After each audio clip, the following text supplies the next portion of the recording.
먼저 제 소개를 조금 하는 게 뭐 맞는 것 같아요. 원래 저 설교할 때 이런 얘기 잘 안 하는데 또 너무 낯설잖아요. 처음 뭐 이렇게 했는데 뭐 이름도 잘 틀리셨는데 그렇게 서로 낯설고 이래가지고 조금은 소개를 하는 게 맞는 것 같습니다. 저는 작년 12월 27일에 독일에 왔어요. 와가지고 지금 이제 보쿰이라는 곳에서 여학을 하고 있습니다. 여학을 하고 있고 헬젠키리에 그래서 살고 있습니다. 그래서 공부를 좀 계속 하려고 그런 계획을 갖고 준비했고 그런 생각은 예전에도 있었는데 요번에 좀 길이 좀 열려서 오게 됐습니다. 그래서 제가 양복이 작년까지 계속 한국에서 이제 사역할 때 입던 양복인데 대략 한 7kg가 빠졌더라고요. 그 준비하고 독일 처음에 정착하고 이런 과정 속에서 그래서 많이 스트레스도 받고 어려움도 있었는데 지금은 좀 돼서 조금 살이 찌려고 하는 그런 타이밍이 됐습니다. 그리고 저는 지금 여기 그 도르트문트 성결교회 교인이에요.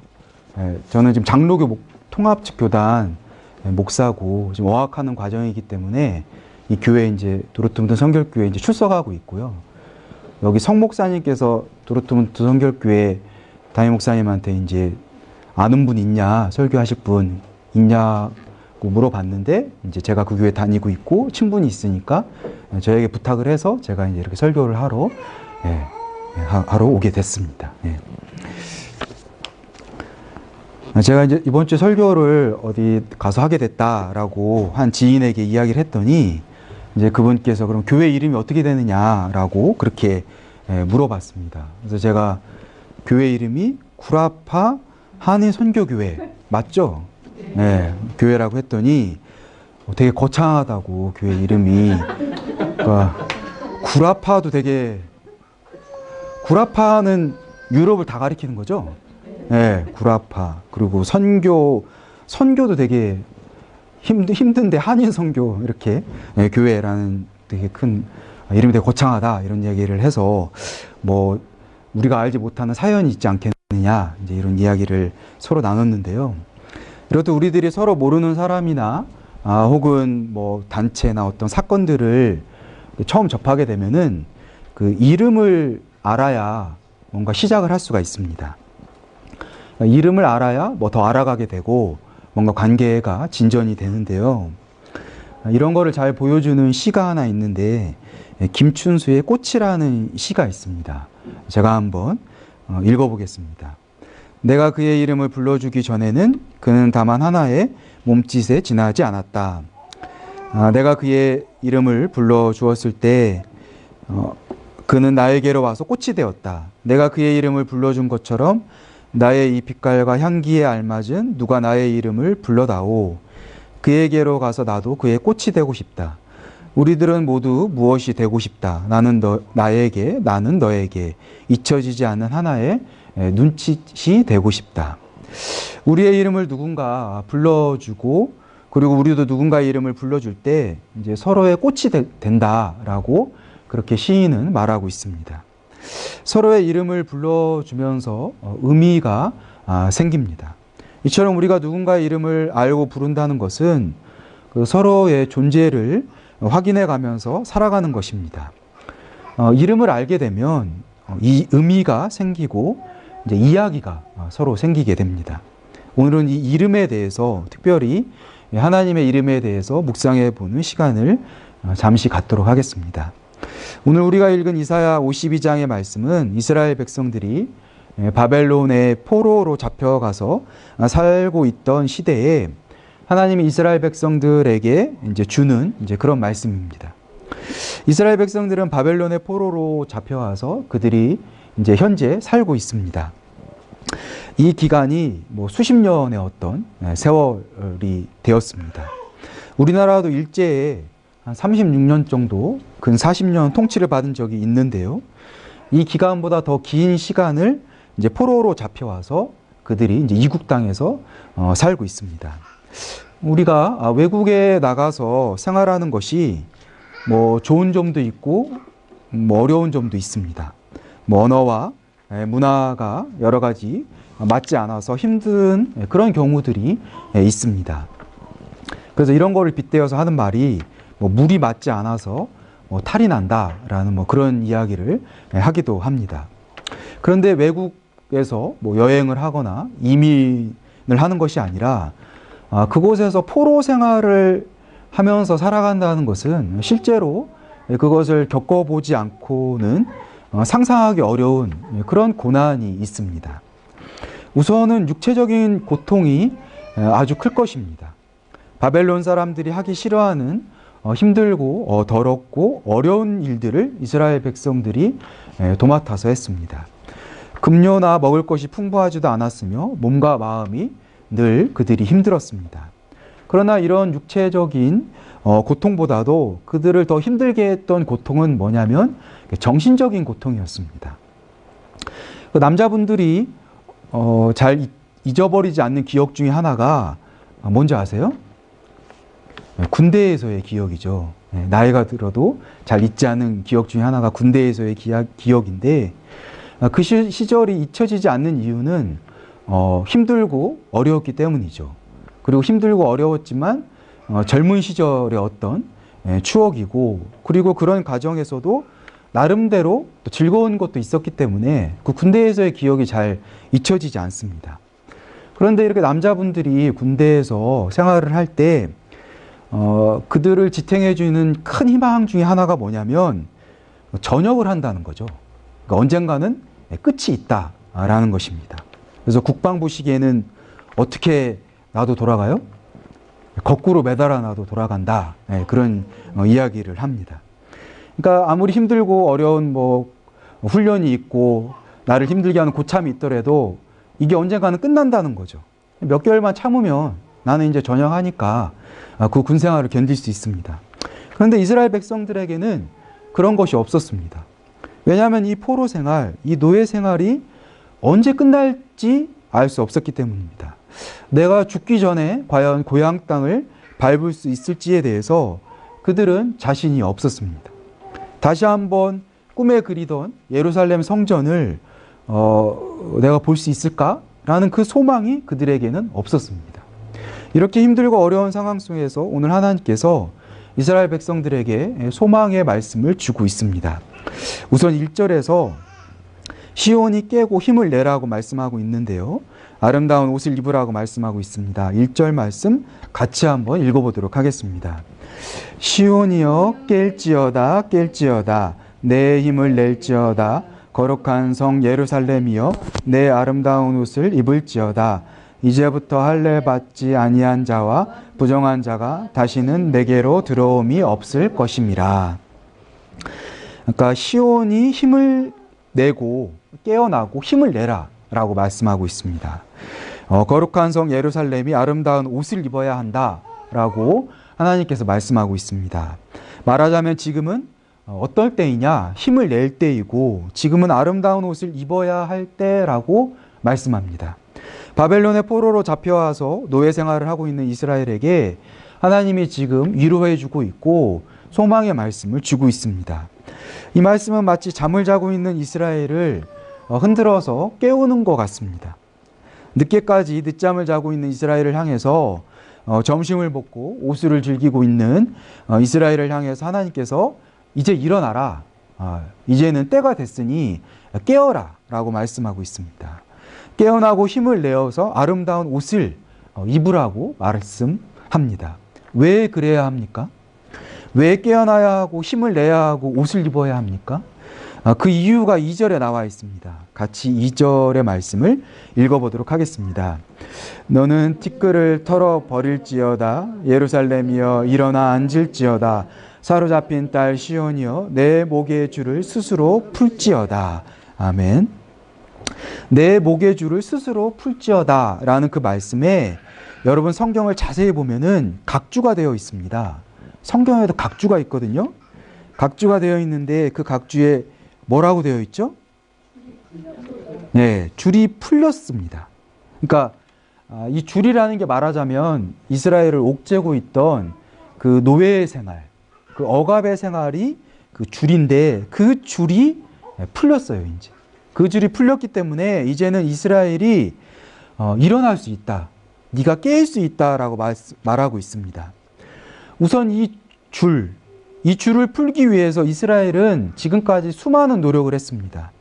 우선은 목에 줄이 감겨지는 것을 피하기 위해서 그들은 많이 노력했습니다. 이스라엘이 바벨론의 포로로 잡혀오기 싫어서 그들은 그 목에 줄이 감겨지는 게 싫어서 모든 노력을 했지만 결국 그들의 목에 줄이 감겨져 버렸습니다. 그들은 결국 노예가 되어 버렸습니다. 그리고 긴 세월이 흘렀고 이제는 내 목에 줄이 있는지조차 의식하지 못할 정도로 그렇게 일상의 생활을 하고 있을 뿐입니다. 그렇게 노예 생활을 보내고 있었습니다. 그런데 그들의 목을 감고 있던 그 줄이 이제 풀렸다라고 말씀합니다. 그러니 이제 티끌을 털어버리고 일어날 수 있습니다. 앉을 수 있습니다. 그렇게 풀려고 바둥거렸던 그 줄을 그저 잡아당기기만 하면 됩니다. 왜냐하면 그 줄이 이미 풀렸기 때문입니다. 이제 바벨론의 포로 생활을 청산할 수 있게 되었다라고 하나님이 말씀합니다. 하나님이 다시 한번 이스라엘 백성들에게 기회를 주셨습니다. 하나님이 이렇게 이스라엘에게 위로를 주고 힘을 주는 이유는 이 이스라엘이 바로 자신의 백성이기 때문입니다. 말하자면 이스라엘은 하나님이 직접 먹이시고 입히시는 하나님의 백성입니다. 비록 지금은 이스라엘이 바벨론의 종살이를 그들이 하고 있지만 하나님은 이스라엘을 잊은 적이 없습니다. 왜냐하면 이스라엘은 하나님의 백성이기 때문입니다. 비록 이스라엘이 자신들의 죄로 말미암아 고통을 당하고 있지만 하나님은 이것을 그저 방관만 하고 있지는 않았습니다. 이것을 말해주는 구절이 6절에 나와 있는데요. 6절을 같이 읽어보도록 하겠습니다. 그러므로 내 백성은 내 이름을 알리라. 그러므로 그날에는 그들이 이 말을 하는 자가 나인 줄을 알리라. 내가 여기 있느니라. 아멘. 이스라엘은 하나님의 백성입니다.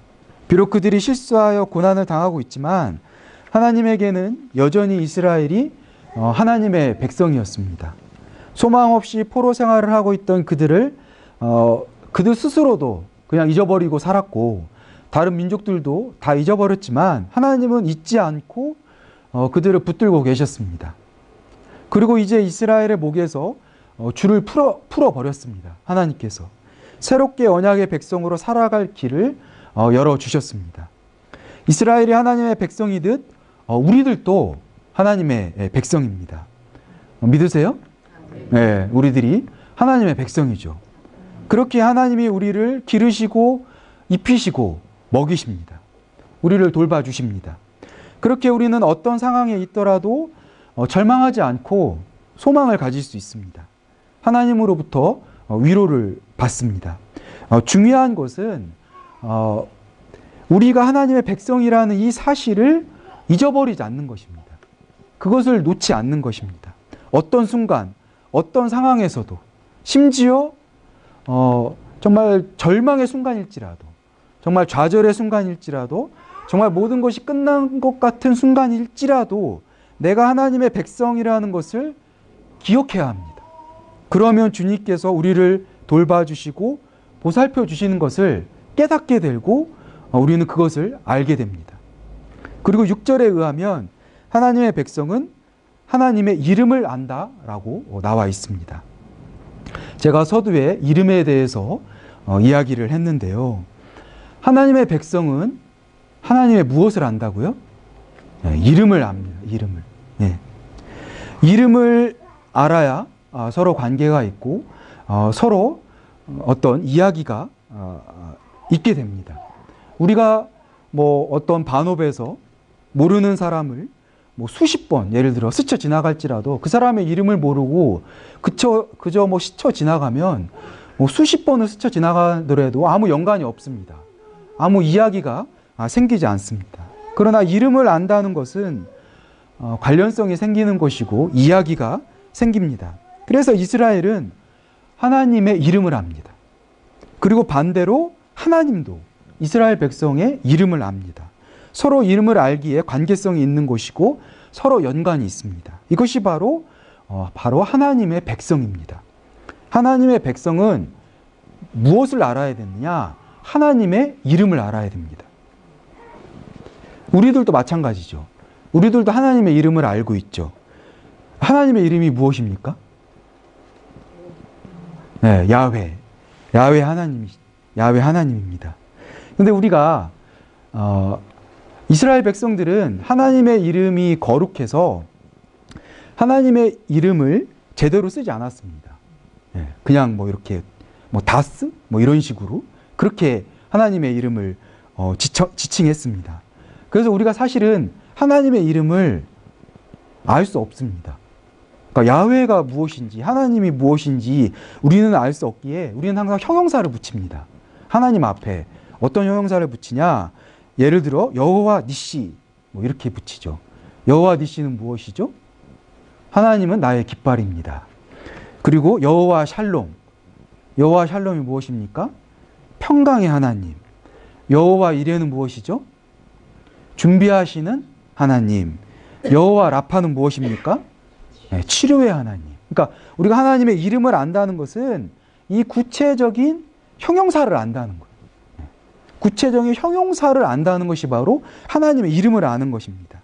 그 하나님의 이름을 꾸미는 그 형용사를 알 때 그 구체적으로 우리의 삶에 하나님의 이름이 나타나는 것이고 스토리가 있는 것이고 구체성이 생기는 것입니다.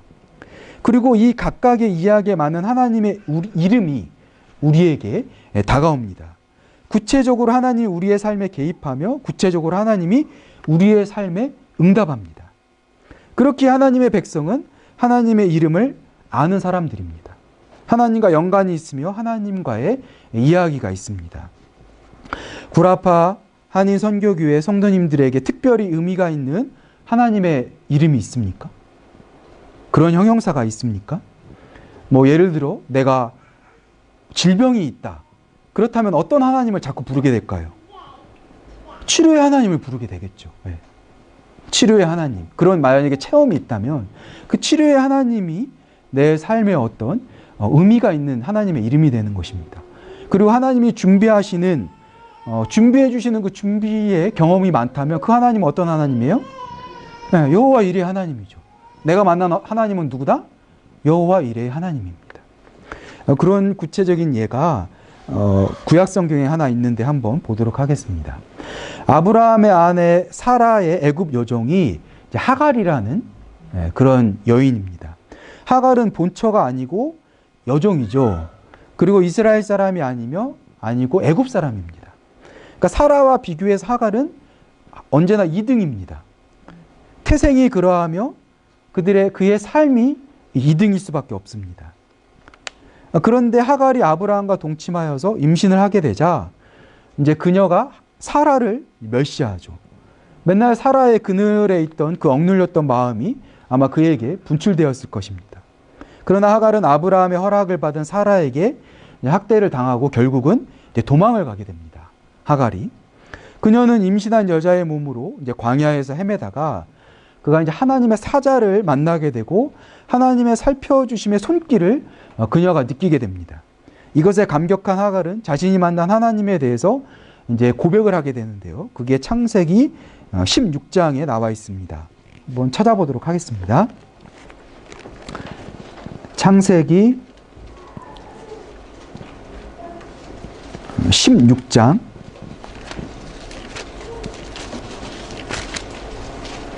13절과 14절 말씀입니다. 13절을 제가 읽고 14절은 같이 읽도록 하겠습니다. 하갈이 자기에게 이르신 여호와의 이름을 나를 살피시는 하나님이라 하였으니 이는 내가 어떻게 여기서 나를 살피시는 하나님을 배웠는고 함이라.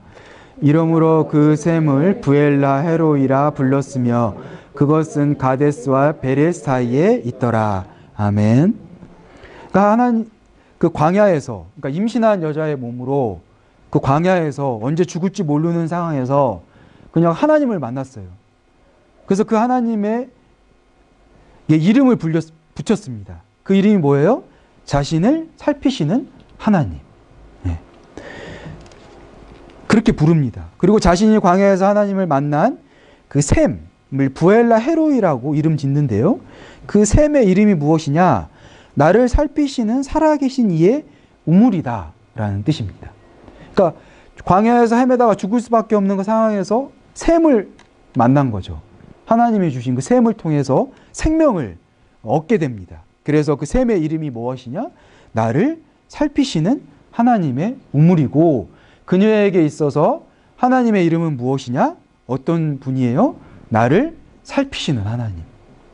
광야에서 헤매다가 어디로 갈지, 무엇을 해야 할지 몰라 방황하던 그 여인이 하나님의 보살피심을 받았습니다. 그러니 하갈 전 인생에 있어서 하나님의 이름은 무엇이냐? 나를 살피시는 하나님이 됩니다. 구라파 한인 선교교회 성도님들에게는 어떤 하나님의 이름이 특별히 다가오십니까? 우리에게 공통적으로 다가오는 하나님의 이름은 무엇이냐? 독생자 예수 그리스도를 이 땅에 보내실 만큼 우리를 사랑하시는 하나님입니다. 우리가 죄인 되었을 때 마치 바벨론의 포로로 잡혀온 사람들과 같이 죄의 노예로, 세상의 노예로, 사망의 노예로 생활하고 있었을 때, 마치 내가 노예라는 것을 자각하지도 못하고 그렇게 살고 있었을 때 하나님께서 우리에게 깨어나라 라고 말씀하십니다. 아름다운 옷을 입으라고 말씀하십니다. 왜냐하면 우리를 옥죄고 있던, 우리의 목을 죄고 있던 그 줄이 이미 풀렸기 때문입니다. 우리를 옥죄고 있던 사망의 권세가 풀어졌습니다. 평생 사망의 그늘에 매여 있어야만 했던 우리를 예수님께서 풀어주셨습니다. 그래서 이제 우리들은 사탄의 백성이 아니라 누구의 백성이 돼요? 하나님의 백성입니다. 죄의 백성이 아니라 은혜의 백성입니다. 하나님이 우리들이 메고 있던 줄을 예수 그리스도를 통해서 이미 풀어주었습니다. 예수님은 하나님이 구체적으로 우리에게 오셨다는 것을 보여줍니다. 하나님이 그저 익명으로 저 하늘에 뒷짐지고 우리를 바라보고 있는 것이 아니라 육체를 입으시고 이 땅에 오셨습니다. 직접 우리의 손을 잡아주시고 우리의 눈물을 닦아주십니다. 신이 인간이 된 이것보다 더 구체적이고 더 확실한 이름이 어디에 있겠습니까? 예수 그리스도를 이 땅에 보내실 만큼 우리를 사랑하시는 그 하나님입니다. 이것이 우리 모두가 공유하는 믿음의 고백이며 우리가 공동으로 기도하는 하나님의 이름입니다. 이 하나님의 이름이 우리들에게 분명하면 우리들은 어떠한 상황에서도 깨어날 수 있고 힘을 낼 수 있습니다. 이 하나님의 이름 예수의 권세가 있고 능력이 있습니다. 이제 말씀을 정리하겠습니다. 바벨론의 포로로 생활하며 힘없고 소망 없이 이스라엘 백성들에게 살고 있던 그들에게 소망의 말씀이 들립니다. 깨어나고 힘을 내라고, 티끌을 털어내고 새 옷을 입으라고 말씀하고 있습니다. 왜냐하면 그들의 목에 있던 줄이 이미 끊어졌기 때문입니다. 이스라엘이 다시 한번 하나님의 백성이 되는 언약을 그들이 얻게 됩니다. 그리고 하나님의 백성은 하나님의 이름을 아는 자들입니다. 우리들을 옥죄고 있던 그 줄도 우리에게 풀어졌습니다. 예수님의 사역을 통해 우리를 얽매이고 있던 사망과 죄의 사슬이 풀어졌습니다. 그러니 이제 깨고 일어나서 티끌을 털고 일어설 수 있습니다. 새 옷을 입어야 합니다. 이런 우리들은 하나님의 이름을 아는 사람들이 되었습니다. 여러 가지 상황과 조건 속에서 우리를 살피시고 도와주시는 그 하나님의 이름을 우리가 알고 있습니다. 이 하나님의 이름이 우리의 삶에 구체적일 때 우리의 신앙은 살아있는 신앙이 되는 것입니다. 그냥 하나님이 그냥 하나님이지 뭐야. 하나님 이름이 어딨어. 뭐 하나님이지. 이런 신앙은 깨어있는 신앙이 아니고 재미있는 신앙이 아니에요. 매일매일 그 하나님의 이름이 새롭게 다가오고 매일매일 새롭게 수 있는 그 신앙이 깨어있는 신앙이고 그 신앙이 즐거운 신앙이고 그 신앙이 행복한 신앙입니다. 이 도우시고 역사하시는 하나님의 이름이 우리에게 늘 있어야 합니다. 나의 반석이신 하나님, 나의 도움이신 하나님, 나의 깃발이신 하나님, 나의 생명의 근원이신 하나님, 나의 치료자이신 하나님, 독생자를 이 땅에 보내실 만큼 우리를 사랑하는 하나님의 이름이 우리의 삶에 생생할 때 우리는 참 하나님의 백성으로 하루하루를 살아가게 됩니다. 이와 같이 늘 하나님의 이름을 부르며 그 사랑 가운데 거하는 은혜가 구라파 한인 선교교회 성도님들에게 늘 충만하기를 바랍니다. 기도하시겠습니다. 하나님, 오늘 저희들이 이스라엘 백성들이 바벨론의 포로 생활 속에서 그저 노예 생활에 익숙해져서 그저 이제는 그냥 하루하루 먹고 사는 것으로만 만족하며 살아갈 때 하나님이 그들에게 새롭게 소망을 주시고 그들을 깨우시는 말씀을 저희들이 들었습니다. 저희들에게 이 생생한 하나님의 이름이 늘 함께 할 수 있도록 인도하여 주시옵소서. 저희들에게 고난과 질병이 있습니까? 그 치료하시는 하나님이 저희들 속에 충만케 하여 주시고 저희들에게 부족한 것이 있고 저희들에게 늘 갈급한 것이 있습니까? 그렇다면 그 준비하시는 하나님의 이름이 저희들의 삶에 늘 충만할 수 있도록 주님께서 역사하여 주시옵소서. 그래서 늘 하나님의 백성으로 그 은혜로 저희들이 하루하루 살아갈 수 있는 저희들의 은혜가 저희들의 삶에 충만하기를 간절히 바라오며 우리 주 예수 그리스도의 이름으로 기도드립니다. 아멘.